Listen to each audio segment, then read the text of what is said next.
இந்த திருக்கோயிலில் விநாயகர் சன்னதி, முருகர் சன்னதி, பைரவர் சன்னதி, ஐயன் சன்னதி, அம்பாள் சன்னதி வரைக்கும் முழுமை அடைஞ்சிருக்கு. இன்னும் மகா மண்டபம், நவகிரகம், சண்டிகேசவர், நந்தி மண்டபம், சுற்றுச்சுவர் இது மட்டும் பாக்கி இருக்குது. இந்த கோயிலை பொறுத்த வரைக்கும் எல்லாம் முடிஞ்சு கூடிய விரைவில் கும்பாபிஷேகம் நடக்கிறதுக்கான முயற்சி பண்ணிகிட்ருக்கோம். இங்கே வந்து பிரதோஷ வழிபாடு, பௌர்ணமி வழிபாடு, அதுக்கப்புறம் வாரந்தோறும் சனிக்கிழமைனா திருவாசக முற்றுதல் நடந்துன்னு இருக்குது. இப்போ 100வது வாரம் முடிஞ்சு அடுத்த வாரம் 101வது வாரம் போயின்னு இருக்குது. இது தொடர்ந்து இந்த திருவாசகம் எவ்ரி சாட்டர்டே இந்த திருவாசகம் நடந்துன்னே இருக்கும். இந்த மலையில் வந்து மயிலெல்லாம் வந்து அதிசயமாக நடமாட்டம் இருக்கிறதா கேள்விப்பட்டேன். இதை பற்றி உங்களோட கருத்து?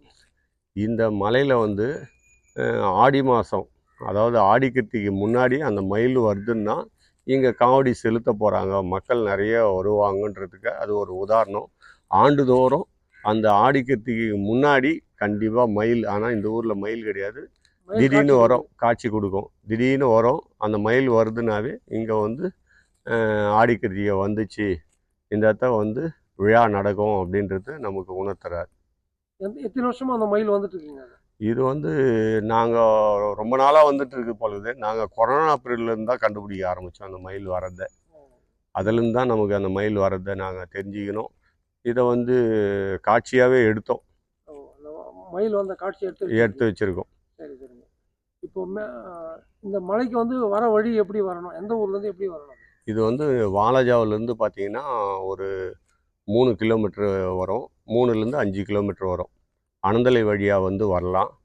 அப்படி இல்லைன்னா மலை மேலே வரத்துக்கு பாதை தார் ரோடு போட்டிருக்கோம். அதே மாதிரி பார்த்தீங்கன்னா இந்த பக்கம் பார்த்தீங்கன்னா வாலாஜா மகளிர் கலைக்கல்லூரி வழியாகவும் வரலாம். இப்படி பார்த்தீங்கன்னா அம்மூர்லேருந்து வந்து தன்வந்திரி கோயில் வழியாகவும் வரலாம்.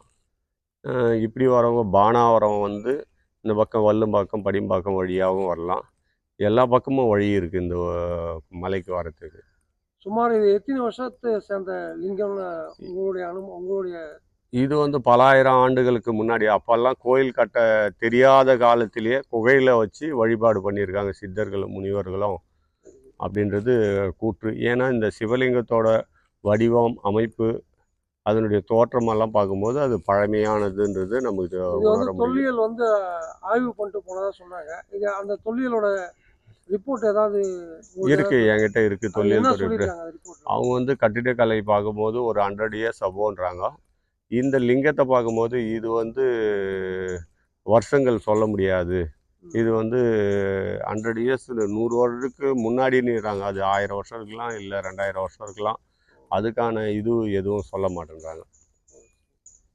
இப்போ வந்து இந்த மலையை வந்து வரணும்னா உங்கள் தொடர்பு நம்பர்லாம் சொல்லிடுங்க. இந்த மலைக்கு நீங்கள் வரணுன்னா தொடர்பு கொள்ள வேண்டிய நம்பரு 9843561369. இந்த நம்பருக்கு தொடர்பு கொள்ளலாம். இந்த மலைக்கு வரத்துக்கு ஆட்டோ வசதி இருக்குது. ஆட்டோ வசதிக்கு ஏற்பாடு பண்ணுறோம். ஆட்டோ வசதியை வச்சு வந்துடலாம். பிரதோஷம் பௌர்ணமிக்கு வந்து இதுக்கு வந்து உபயம் பண்ணால் வந்து அதை வந்து எப்படி அணுகணும்? உங்கள் பேர், உங்கள் நம்பரை சொல்லிவிடுங்க. இந்த மலைக்கு வந்து எந்த நேரம் வந்து தரிசனம் பண்ணலாமா, இல்லை ஏதாவது முன்கூட்டியே வந்து ஃபோன் பண்ணிட்டு வரணுமா? இந்த மலையில் இந்த கோயிலை தரிசனம் பண்ணுறதுக்கு இன்னும் எதுவும் கதவு கேட் எதுவும் போடல. அதனால் எப்போ வேணா வரலாம், தரிசனம் பண்ணலாம். அதே மாதிரி பார்த்தீங்கன்னா பிரதோஷத்துக்கு உபயதாரர் நான் இப்போ சொன்ன நம்பருக்கு நீங்கள் கால் பண்ணி சொன்னீங்கன்னா போதும். என் பேர் ரவி. அதனால் ஃபோன் பண்ணி இதில் நீங்கள் சொல்லிட்டீங்கன்னா, இல்லை நீங்கள் வந்து அபிஷேக சாமானோ அன்னதானத்துக்கு எதனா உபயம் பண்ணுறோம் வாங்கிட்டு வரீங்கன்னா நீங்களே கூட வாங்கிட்டு வந்து கொடுக்கலாம். டிஸ்பிளேல போகிற நம்பரில் தொடர்பு கொள்ளலாம். ஓகே.